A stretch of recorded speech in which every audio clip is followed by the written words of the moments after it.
Palavra da Verdade, com Hernandes Dias Lopes. Eu peço que você abra sua Bíblia comigo no capítulo 2 e leremos a partir do verso 12 até o verso 26. Eclesiastes, capítulo 2, versos 12 a 26. Está escrito o seguinte: então passei a considerar a sabedoria e a loucura e a estultícia. Que fará o homem que seguir ao rei? O mesmo que outros já fizeram. Então vi que a sabedoria é mais proveitosa do que a estultícia, quanto a luz traz mais proveito do que as trevas. Os olhos do sábio estão na sua cabeça, mas o estulto anda em trevas. Contudo, entendi que o mesmo lhe sucede a ambos. Pelo que disse eu comigo: como acontece ao estulto, assim me sucede a mim. Porque, pois, busquei eu mais a sabedoria. Então disse a mim mesmo que também isso era vaidade. Pois tanto do sábio como do estulto, a memória não durará para sempre. Pois passados alguns dias, tudo cai no esquecimento. Morre o sábio e da mesma sorte o estulto. Pelo que aborreci a vida, pois me foi penosa a obra que me faz debaixo do sol. Sim, tudo é vaidade e correr atrás do vento. Também aborreci todo o meu trabalho com que me afadiguei debaixo do sol, visto que o seu ganho eu havia de deixar a quem viesse depois de mim. E quem pode dizer se será sábio ou estulto? Contudo, ele terá domínio sobre todo o ganho das minhas fadigas, e sabedoria debaixo do sol, também isto é vaidade. Então me empenhei, porque o coração se desesperasse de todo o trabalho com que me afadigara debaixo do sol. Porque há homem cujo trabalho é feito com sabedoria, ciência e destreza, contudo deixará o seu ganho como porção a quem por ele não se esforçou. Também isto é vaidade e grande mal. Pois que tem o homem de todo o seu trabalho, da fadiga do seu coração em que ele anda trabalhando debaixo do sol? Porque todos os dias são dores, e o seu trabalho, desgosto. Até de noite não descansa o seu coração, também isso é vaidade. Não há nada melhor para o homem do que comer, beber, fazer com que sua alma goze o bem do seu trabalho. No entanto, vi também que isto vem da mão de Deus, pois separado deste, quem pode comer ou quem pode alegrar-se?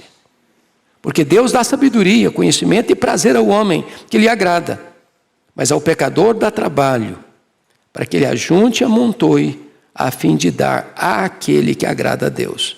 Também isto é vaidade, e correr atrás do vento.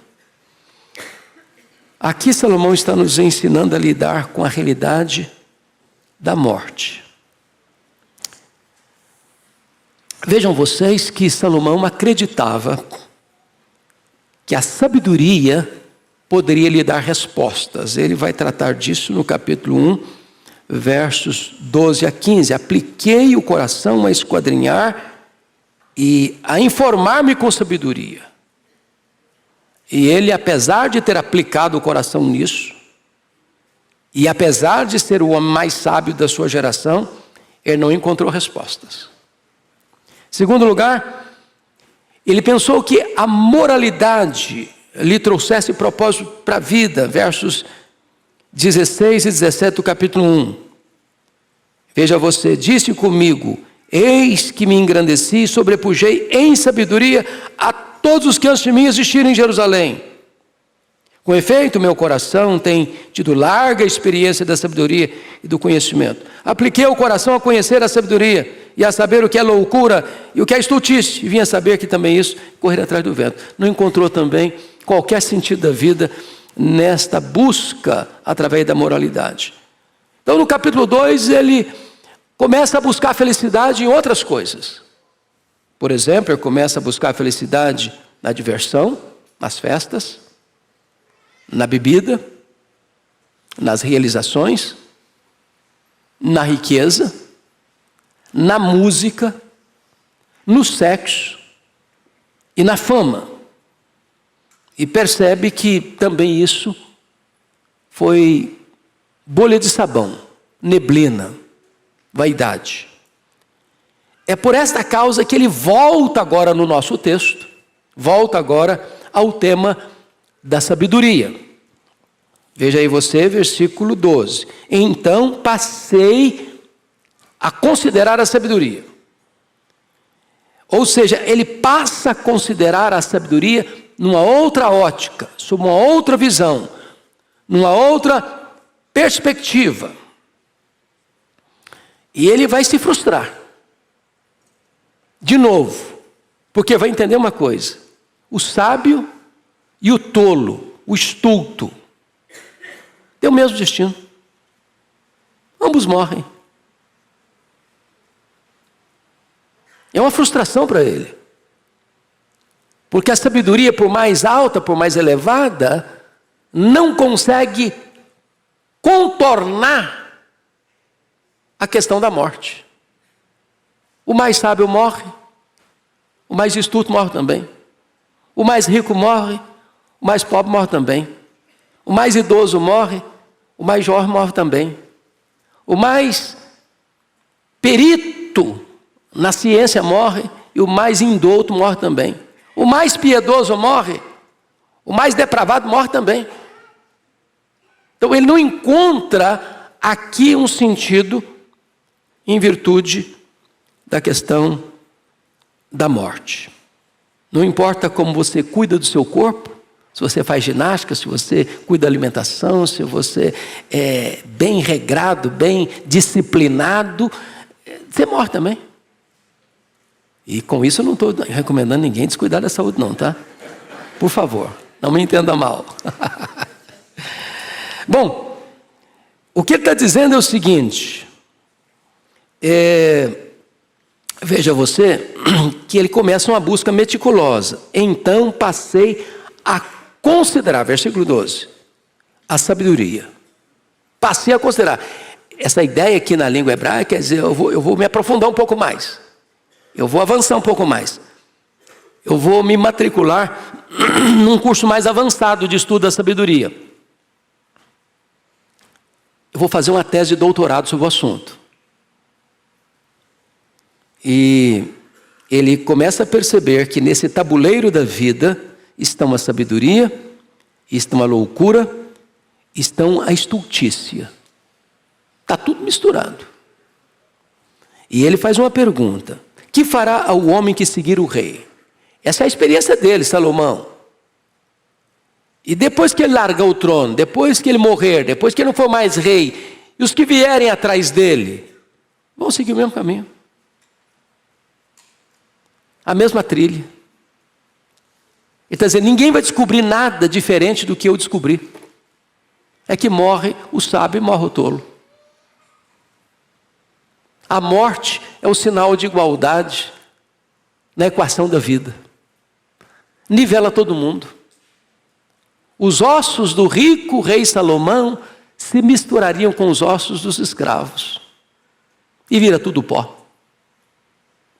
Todos os distintivos, todas as glórias, todas as condecorações, todas as riquezas, toda a fama, todo o sucesso, tudo apaga diante da realidade da morte. Agora, preste atenção que essa sabedoria que ele está tratando aqui no versículo 12 não é a sabedoria do alto. Não é a sabedoria de Deus. Está falando de uma sabedoria terrena, humana, debaixo do sol. Bom, vamos ao segundo ponto. Primeiro, uma busca meticulosa no verso 12. Segundo, um lampejo de esperança no verso 13. Olha o verso 13 comigo. Então vi que a sabedoria é mais proveitosa do que a estultícia, quanto a luz traz mais proveito que as trevas. Veja que ele está numa investigação mais profunda no verso 12. E aí ele descobre algo que é óbvio, ululante para nós, não é verdade? O que ele descobre? Que a sabedoria é mais proveitosa do que a loucura, do que a estultícia. E ele compara como a luz é mais proveitosa do que as trevas. que ele está fazendo? Comparando sabedoria com luz e comparando estultícia com trevas. A figura é muito boa, a metáfora é excelente, porque luz sugere o que para nós? Luz sugere verdade, pureza, santidade, conhecimento. Não é verdade? O que treva sugere? Ignorância, sujeira, maldade, ruína. Então, ele chega a uma conclusão que, mesmo que a sabedoria humana não lhe traga todas as respostas, não resolva todos os seus problemas, ela é melhor que a estultícia. Bom, a vida mostra isso.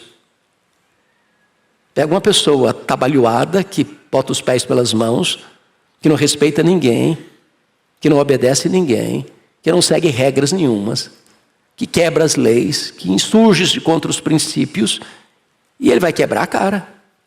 Ele vai se dar mal na vida. Claro. Agora pega uma pessoa íntegra, honesta, digna, respeitável, que cuida de si, cuida dos relacionamentos, trabalha com integridade, a possibilidade de ele ser mais bem-sucedido é imensa. Então ele está chegando a uma conclusão, né? Ele já havia, ao longo do livro, tratado da sabedoria, da importância da sabedoria e da vantagem da sabedoria sobre a estultícia, como ele diz lá. Você pode conferir rapidinho comigo aí, no capítulo 10, versículo 10 desse livro. Ele diz que a sabedoria produz sucesso. Se o ferro está embotado e não se lhe afia o corte, é preciso redobrar a força. Mas a sabedoria resolve como êxito. Ele está dizendo o seguinte: sabedoria é um machado afiado. Corta mais rápido. Você já tentou cortar uma árvore com um machado cego? Você vai bater e não vai conseguir nada. Então, a sabedoria conduz ao quê? Ao sucesso. A sabedoria preserva a vida. Dá uma olhadinha no capítulo 7, verso 2. Verso 12, desculpa. A sabedoria protege como protege o dinheiro. Mas o proveito da sabedoria é que ela dá vida ao seu possuidor. Ele está dizendo, dinheiro protege. Com dinheiro você bota tranca na sua casa, você põe um alarme no seu carro. Com dinheiro você põe uma blindagem no seu carro. Com dinheiro você mora numa casa mais segura. Dinheiro protege. Mas ele está dizendo, a sabedoria protege mais do que o dinheiro. Protege a vida. Ele diz que a sabedoria dá força. Olha o capítulo 7, verso 19. A sabedoria fortalece ao sábio, mais do que 10 poderosos que haja na cidade. Olha que coisa engraçada. Em vez de você andar com capangas, com guarda-costas, ele diz, a sabedoria protege você mais do que 10 pessoas armadas tentando segurar você, cercar você por onde você vai.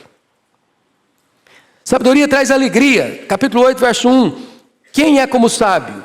E quem sabe a interpretação das coisas? A sabedoria do homem faz reluzir o seu rosto e muda a dureza da sua face. Então, ele está chegando a essa conclusão de que a sabedoria é melhor que a estultícia. Ele está declarando isso.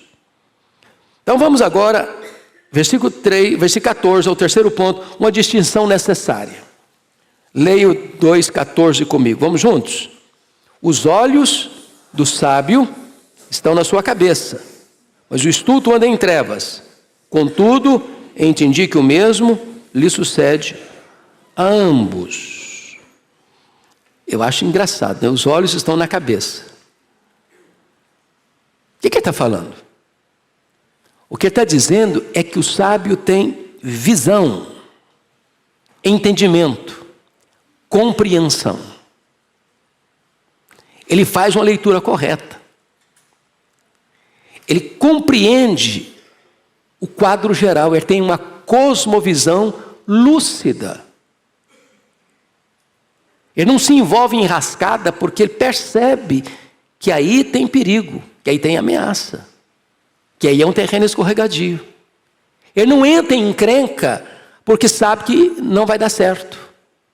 Os olhos estão na cabeça. Ele vê o que o estulto não vê. Ele percebe o que o tolo não percebe.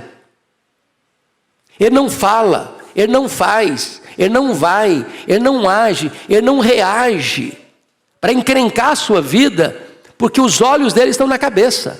Ele vê as coisas. O estulto não vê nada, ele está em trevas. Então o que Salomão está fazendo aqui? Uma distinção entre o sábio e o tolo, né?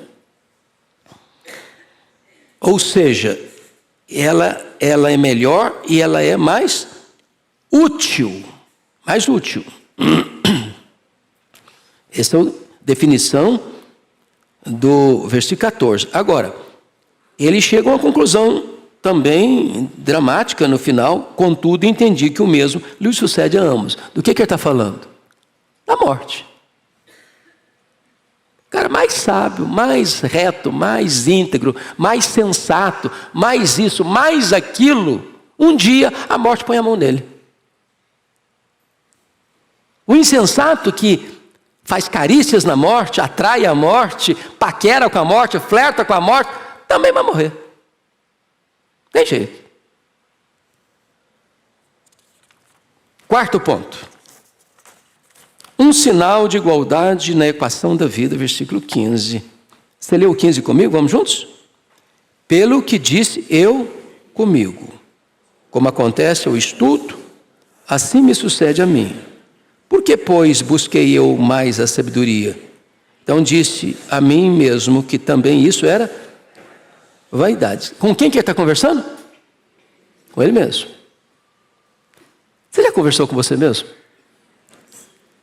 De vez em quando você conversa com você em voz alta? E alguém chega e você está falando com quem? Não, estou falando comigo mesmo, pronto. Às vezes eu achava você meio de maluco, né? A gente chama isso de solilóquio. Uma conversa consigo mesmo ou uma conversa diante do espelho. E nessa conversa diante do espelho, o que ele está dizendo? Pelo que disse eu comigo, como acontece ao estulto, assim me sucede a mim. Do que ele está falando? Do que ele está falando? Da morte. O que ele está dizendo é o seguinte: a morte é o sinal de igualdade na equação da vida.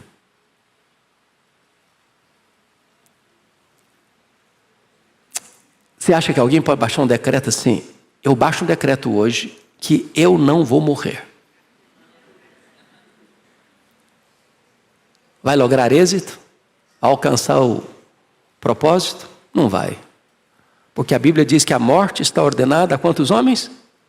A todos os homens. Então virá o juízo.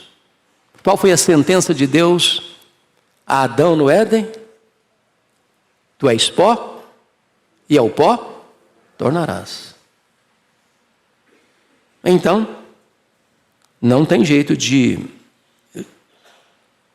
contornar isso. Morre o jovem, morre o velho, morre o homem, morre a mulher, morre o rico, morre o pobre, morre o doutor, morre o analfabeto, morre o crente, morre o descrente, morre. Aqui jaz, aqui jaz, aqui jaz. Crianças aos mais velhos. Pronto. Mas nessa questão ainda, ele vai mostrar um outro ponto. Versículo 16, que é uma memória apagada. Olha comigo o verso 16. Que drama que é. Vamos juntos? Pois, tanto do sábio como do estulto, a memória não durará para sempre. Pois passados alguns dias, tudo cai no esquecimento. Morre o sábio, e da mesma sorte, o estulto.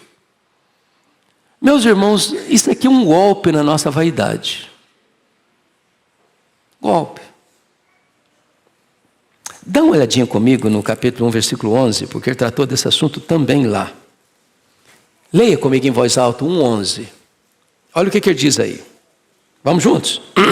Já não há lembrança das coisas que precederam, das coisas posteriores também não haverá memória entre os que hão de vir depois delas. Quando eu estava expondo o capítulo 1, eu fiz essa pergunta aqui. Quem aqui consegue citar o nome dos seus tetra-avós? Gente, mas que falta de consideração, não? Você nem sabe o nome do seu tetra-avô, da sua tetra-avó. Sabe o que significa isso? Os seus tetranetos não vão saber que você existiu.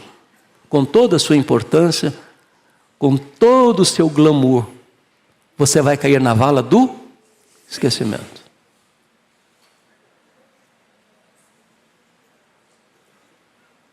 Não é um golpe, não? Recolhamos-nos à nossa insignificância.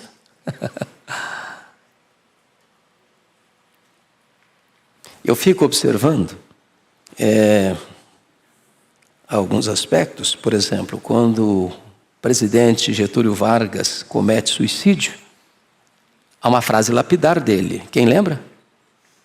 Deixo a vida para entrar na história. Você lembra do Vargas todo dia? Hã? Não lembra, não? Por exemplo, os Beatles disseram, de certa forma, por meio de John Lennon, no auge da fama deles, nós somos mais famosos do que Jesus Cristo. Só os fãs sabem o nome dos 4 membros dos Beatles. Pergunte na rua aí a um transeunte. Ele não vai saber. Foram famosos? Foram. Mas a glória deles apagou. O que Salomão está dizendo é que a memória será apagada. Ou seja, a morte não apenas ceifa a vida, a morte apaga a memória. Até dentro da questão mais simples, por exemplo, você está lutando com a família, e ali é um cuidado nosso, viu, gente? Um notinho de rodapé. Você acompanha a família numa doença grave, vai acompanhando. Aí a pessoa vai a óbito. Daqui a um mês, ninguém mais visita a família. Todo mundo já engatou a primeira, todo mundo já está correndo atrás das suas coisas. Já esqueceu. Salomão está desesperado olhando essas coisas. Desesperado olhando essas coisas. A morte colocará um fim a qualquer vantagem que possamos ter na vida. E aí vem a conclusão deste ponto aqui, que é um aborrecimento profundo no verso 17. Leia o 17 comigo. Pelo que aborreci a vida, pois me foi penosa a obra que se faz debaixo do sol. Sim, tudo é vaidade correr atrás do vento. O que ele está aborrecendo aqui? A própria vida. Tem um pessimismo maior que esse? Tem um desespero maior que esse? Porque o que é natural na vida? Ele não está dizendo que está flertando com suicídio aqui, não. Não é disso que se trata. O que ele está dizendo para nós é que tudo que ele já falou para nós, diversões, festas, bebida, realizações, riquezas, música, sexo, fama, sabedoria, etc, não deram para ele o real significado da vida.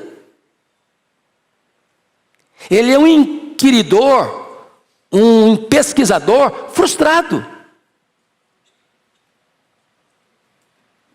Diríamos nós que todos os seus estudos de zootecnia, de biologia, disso aqui, daquilo outro, nada preencheu o vazio do seu coração, o sentido para a sua vida. Agora preste atenção, ele está falando tudo isso o quê? debaixo do sol.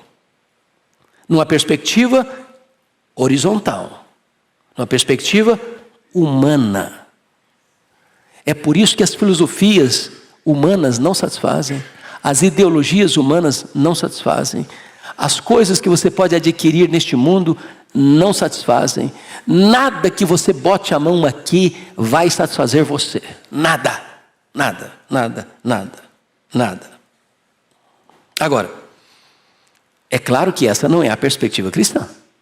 Não é verdade?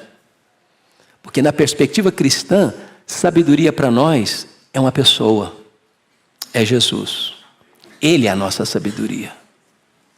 Nele estão escondidos todos os tesouros da sabedoria. É claro que na perspectiva cristã, a vida faz sentido, porque a vida tem nome.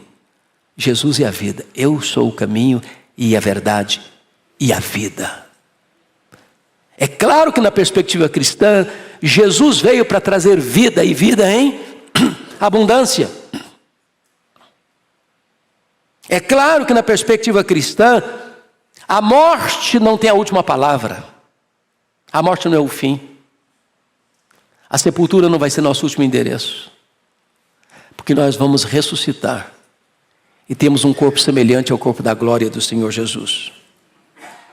É claro que as frustrações não podem ser a última conclusão da vida, porque nós vamos reinar com Cristo para todo sempre. Então, é muito importante fazer sempre esse paralelo do debaixo do sol para o acima do sol, na perspectiva cristã. Bom, mas ele vai dar uma outra olhada num outro campo. Porque se primeiro ele olhou para a questão da sabedoria, que ele buscou e percebeu que é melhor sabedoria do que estultícia, mas nem a sabedoria para livrar você da morte, e que o destino será igual para todos, todos vão morrer, no sentido humano. Agora ele vai buscar um outro problema. Você trabalhar, juntar dinheiro, juntar bens materiais, acumular riquezas, e você não vai poder levar um centavo. E mais, tudo que você vai juntar vai ficar na mão de alguém que não suou a camisa, não ralou, não trabalhou, e vai herdar tudo que você ajuntou, e você nem sabe se o seu herdeiro vai ter sabedoria para preservar o que você ajuntou, e vai jogar tudo fora. Não é uma frustração, não? Eu não vou nem falar de briga por herança, porque paciência, o que tem de gente brigando por aquilo que os pais deixaram é uma loucura. Bom, então vamos agora nessa outra abordagem dos versos 18 a 26. A questão agora é o trabalho. Você conhece aquela pessoa que pergunta assim: eu queria saber quem inventou o trabalho? E a resposta é muito simples. Quem inventou o trabalho foi Deus. Porque o trabalho existe antes da queda, o trabalho existe depois da queda, e o trabalho continuará depois da glorificação. Gente, você não trabalha só para ganhar o seu pão, não. Você pega um homem como Elon Musk, por exemplo, está nas mídias brasileiras. Se aquele cara parasse de trabalhar, o que ele tem, ele podia gastar todo de R$1 milhão, R$1 milhão, e viver 100 anos e não consumir tudo que ele tem. Trabalhar é uma questão de essência da vida humana. Paulo chega a dizer o seguinte: quem não trabalha, não coma. O próprio Jesus disse: o meu Pai trabalha até agora e eu trabalho também. A Bíblia diz em Apocalipse 22 que os seus servos na glória, lá no céu, os servirão, não vão trabalhar. Agora, vamos dar uma olhadinha então, numa visão secularizada do trabalho dos versos 18 a 23.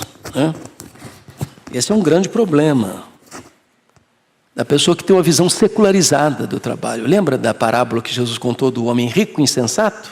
Tinha muito dinheiro, muitos bens, fez uma grande colheita, derrubou os celeiros velhos, construiu celeiros novos, ajuntou e acumulou e armazenou muita coisa e disse assim para sua alma: agora, ó minha alma, come, bebe, regala-te por longos anos. Tem muito. O que é que ele escutou? Louco, esta noite pediram a tua alma, e o que tens preparado, guardado, para quem será? Então, vamos dar uma olhadinha aqui em alguns princípios. Primeiro princípio: nós não podemos levar o nosso dinheiro. Veja os versos 18 e 19 comigo. Pode ler comigo? Vamos juntos, esses dois versos? Também aborreci todo o meu trabalho, com que me afadiguei debaixo do sol, visto que o seu ganho eu havia de deixar a quem viesse depois de mim. E quem pode dizer se será sábio ou estulto? Contudo, ele terá domínio sobre todo o ganho das minhas fadigas e sabedoria debaixo do sol. Também isso é vaidade. Ele não só está aborrecido da vida, ele está aborrecido do trabalho. Por que está aborrecido do trabalho? Porque tudo que ele já juntou vai ficar. Não tem caminhão de mudança e enterro. Não tem gaveta em caixão. Não tem bolsa em mortalha. Tudo que ele juntou vai ficar. Vai ficar para quem? Para um herdeiro. Que herdeiro? Eu não sei se vai ser sábio ou tolo. Você vai dar continuidade a essa riqueza ou você vai desperdiçá-la? Vai jogar tudo fora. O que aconteceu com Salomão? Quando ele foi embora, perdeu tudo. Alguém disse assim, um rapaz disse assim para uma pessoa: rapaz, eu quero ser rico igual meu avô. Quando ele morreu, ele era muito rico. Eu falei, não, quando ele morreu não era muito rico não, ele perdeu tudo. Quando ele morreu, perdeu tudo. Ele não levou um centavo. Isso levou John Rockefeller, o primeiro bilionário do mundo, a dizer o seguinte: o homem mais pobre que eu conheço é o homem que só tem dinheiro. Porque você não poderá levar. Foi a pergunta que fizeram no cemitério, quando o Rockefeller estava sendo sepultado. Alguém se aproxima do seu contador, muito curioso, e pergunta: me conta aí, cara, quanto o doutor John Rockefeller deixou? O cara respondeu: camarada, ele deixou tudo. Ele não levou nem um centavo. O cara é muito rico enquanto está vivo, morreu, não tem mais nada. Mais nada. O grande drama é você deixar uma riqueza para um herdeiro que não sabe lidar com isso. Aliás, existem livros sobre esse assunto hoje, né? Pai rico, filho pobre. Por que acontece? Os pais ralaram. Ralaram, e você sabe o que eu estou falando. E os filhos já criados num ambiente de mais conforto, de mais luxo, de mais fartura, não souberam o que é ralar. Nem sempre os pais preparam os filhos para administrar o que a família tem. Então, notinha de rodapé aqui, muito importante o que eu vou lhe dizer. Não importa o quanto você tem, os filhos precisam saber o valor das coisas. Dar tudo de mão beijada pode parecer um gesto generoso de amor, mas pode ser um ato de inconsequência que vai prejudicar esses filhos lá na frente.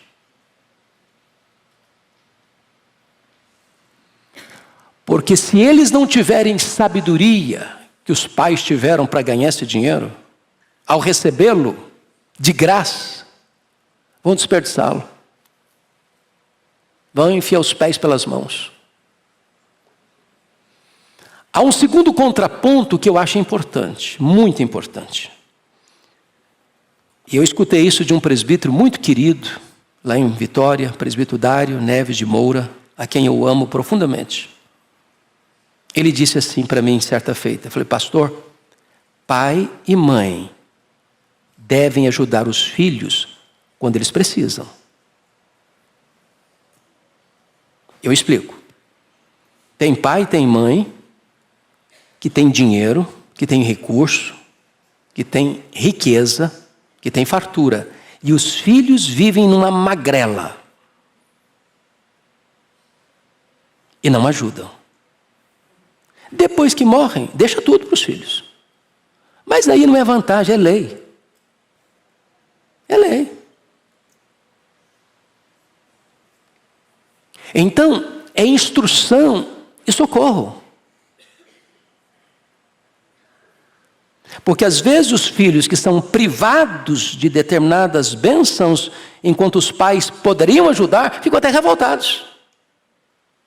E depois não vão nem valorizar mesmo, porque viveram com tanto aperto que quando tem, vai esbanjar.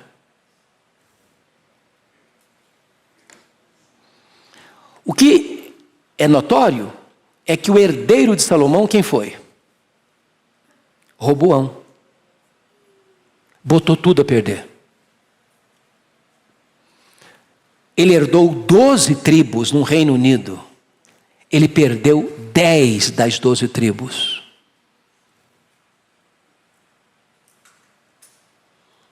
O que ele temia aconteceu. O que Salomão temia aconteceu. Essa é uma preocupação.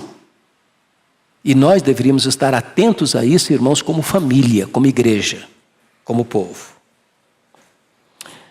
Segundo resultado, se não podemos levar o nosso dinheiro, versos 18 e 19. Segundo, não podemos proteger o nosso dinheiro. Não podemos proteger. Leia comigo os versos 20 e 21. Vamos lá? 20 e 21. Então, me empenhei, porque o coração se desesperasse de todo o trabalho com que me afadigara debaixo do sol. Porque há homem cujo trabalho é feito com sabedoria, ciência e destreza. Contudo, deixará seu ganho com porção a quem por ele não se esforçou. Também isto é vaidade e grande mal. O que ele está dizendo? Às vezes o pai, a mãe trabalham com sabedoria, com ciência e com destreza. Não é isso? Os pais têm visão, têm administração, têm compreensão, têm jogo de cintura, conseguem alavancar os negócios da família e colocar lá na prateleira de cima do sucesso profissional. Mas, diz ele, no verso 21, que vai deixar o seu ganho como porção a quem por ele não esforçou, não ralou, não pôs a mão na massa, não sabia o que é passar pão no chão da fábrica. Quando ele vai entrar como herdeiro, ele não sabe de nada. Vai ficar na mão de terceiros. Vocês acham que essas coisas acontecem hoje? Hã? Vocês acham que o alerta de Salomão é relevante para a sociedade hoje?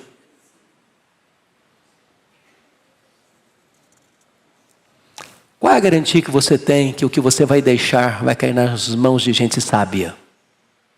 Que vão dar continuidade à administração sensata dos bens e da herança da família. Terceiro ponto. Não podemos também desfrutar plenamente do nosso dinheiro. Veja comigo o verso 22 a 23. Vamos ler juntos? 22 e 23. Vamos lá? Pois quem tem o homem de todo o seu trabalho e da fadiga do seu coração, em que ele anda trabalhando debaixo do sol? Porque todos os seus dias são dores, e o seu trabalho, desgosto. Até de noite não descansa o seu coração. Também isso é vaidade. Bom, você conhece gente que trabalha tanto, que leva o próprio trabalho para casa?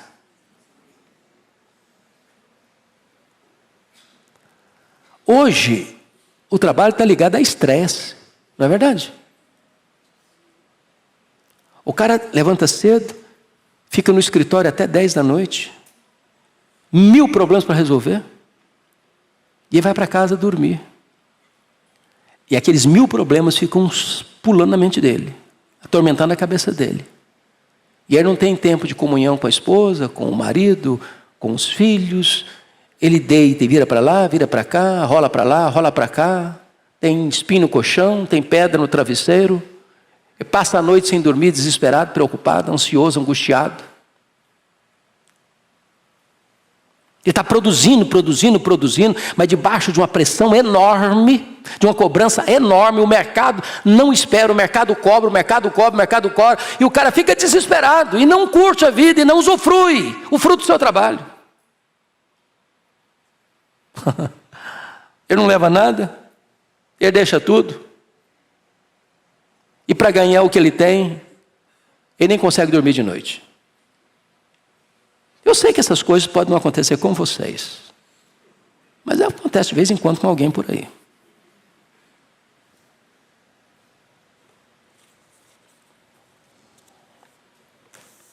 Sabe o que ele está dizendo?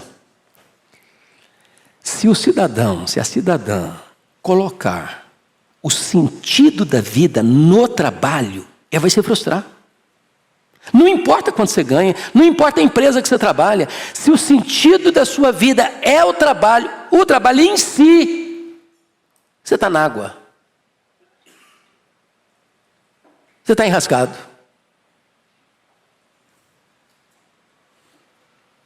O trabalho não é um fim, é um meio. Você trabalha para a glória de Deus, você produz para a glória de Deus.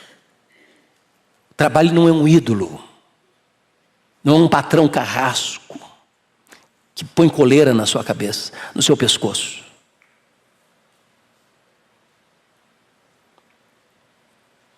Bom, mas agora vamos concluir. E bendito seja Deus, a partir de agora nós vamos encontrar um Salomão mais lúcido. Mais lúcido. E ele vai apresentar uma visão adequada do trabalho. Vamos ver. Ele muda a sua perspectiva. Há uma espécie de oásis de otimismo a partir de agora.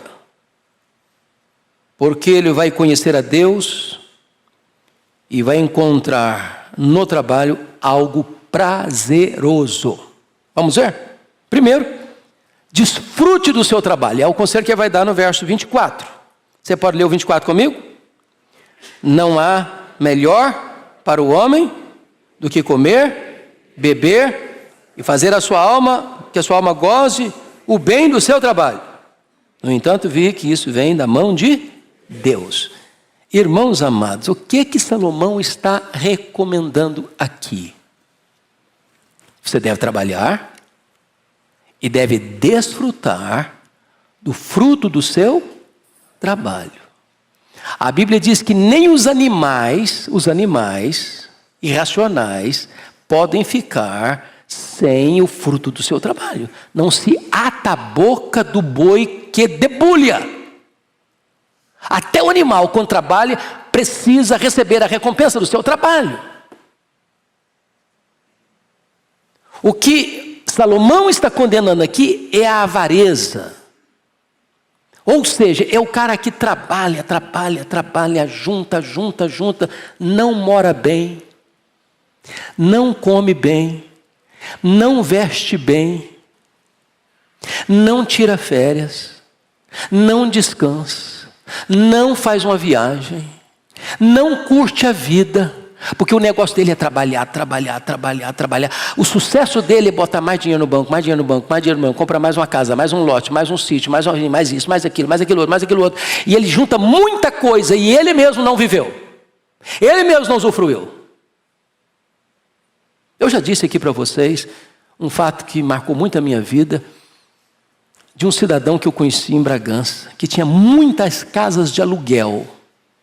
E eu vi esse homem catando graveto na rua para levar para cozinhar o feijão no fogareiro a lenha, porque não queria gastar gás.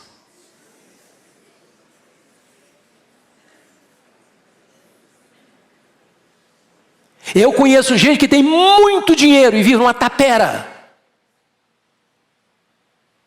Tem muito dinheiro e anda num carrinho que quebra toda semana.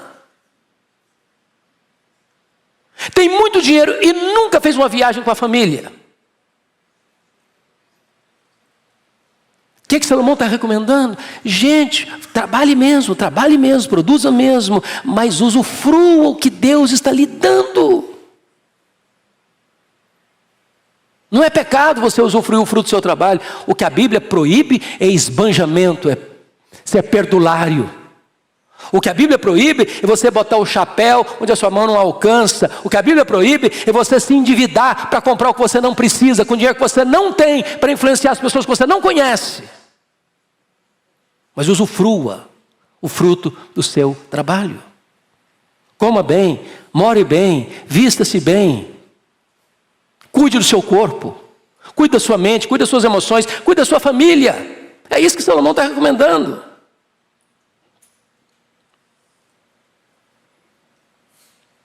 Versículo 25. Você pode ler o 25 comigo? Pois, separado deste, quem pode comer, ou quem pode alegrar-se? Está falando de quem aqui? De Deus. Versículo 24, a parte B diz: no entanto vi também que isto vem da mão de Deus, pois separado de Deus, quem pode comer ou quem pode alegrar-se? Aqui está um ponto importante. Tem gente que é capaz de comprar um carro de R$1 milhão, de R$2 milhões, e não tem um problema com isso. Mas se o sentido da felicidade dele for o carro de R$2 milhões, esse carro não vai lhe dar essa felicidade. Tem gente que é capaz de comprar uma cobertura de 500 metros quadrados e botar mármore celestial. Não, celestial ainda não.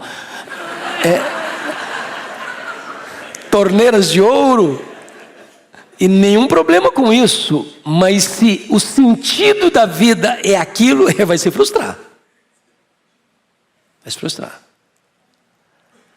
Porque o único que pode dar alegria, satisfação, é Deus. É por isso que a Bíblia diz assim: é melhor você ter um prato de hortaliça, onde tem alegria, amor, gratidão, do que você ter banquetes e ter ódio, amargura, briga. Eu ontem fui almoçar com a Tinha. De vez em quando eu tiro um tempo para almoçar com ela, viu, gente? E nós, ao recebermos a refeição, eu disse: vamos orar. E eu fiz uma oração, como faço sempre, em voz audível. Voz audível. E quando eu terminei de orar, o garçom se aproximou de mim e disse: é tão bonito ver isso. É tão raro ver isso. Alguém agradecendo a Deus pela comida, pela refeição. Não importa se você está comendo um cachorro quente ou na mais boa, requintada churrascaria de São Paulo. Agradeça. Porque esta satisfação não vem do que você está comendo, mas daquele que está provendo este alimento para você. Ou seja, o abençoador é melhor que a bênção, o provedor é melhor que a provisão. É Ele quem dá alegria ao seu coração. E aí você vai ser uma pessoa feliz. Não importa se num apartamento de 2 quartos ou num apartamento de 5 quartos. Não importa se numa casa de R$2 milhões ou numa casa de R$100 mil ou numa barraquinha. Não importa onde, como, você vai perceber que a alegria não está nas coisas, a alegria está em Deus. Louvado seja o Senhor.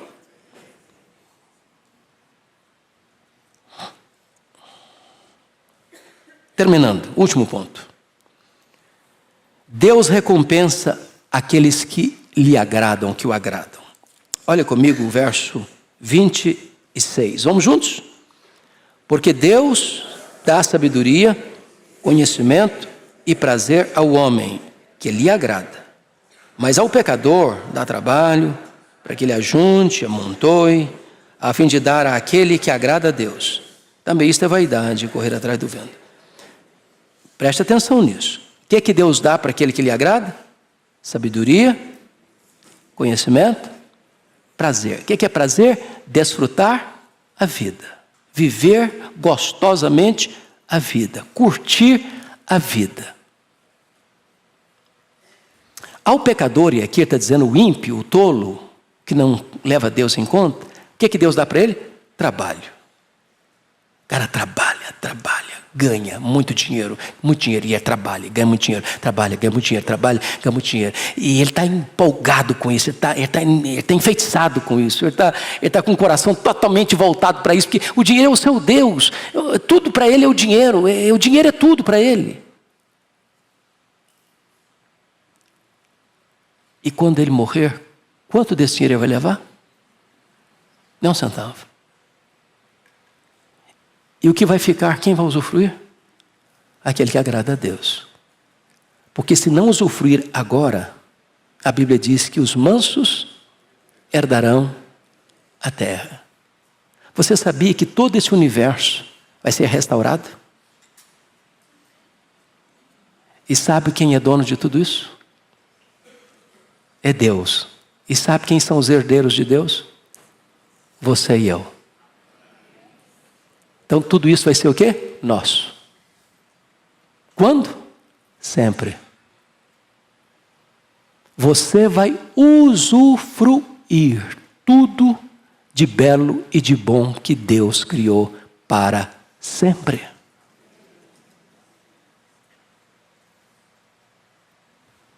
Tá bom não? Como diz o Dorival? Não tá bom não? Meus amados irmãos, a palavra de Deus é preciosíssima. E a minha oração é que agora Salomão está começando a olhar a vida acima do sol. E quando você olha a vida acima do sol, então a vida faz sentido. E viver é maravilhoso. E trabalhar é maravilhoso. Você não se enfada nem da vida e nem do trabalho. Que tudo você faz com um propósito, que é agradar a Deus. Vamos ficar em pé. Vamos orar.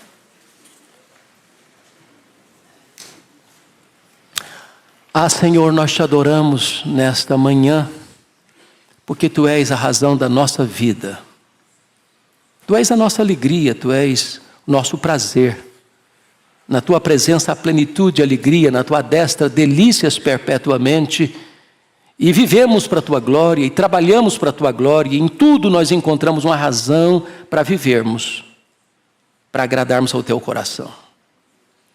Aplica esta palavra, Deus, ao nosso coração nesta manhã, ao coração daqueles que estão agora também nos acompanhando.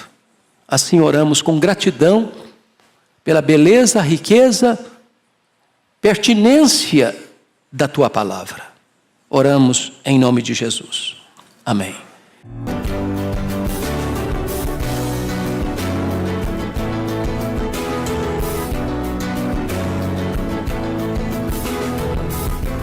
Palavra da Verdade, com Hernandes Dias Lopes.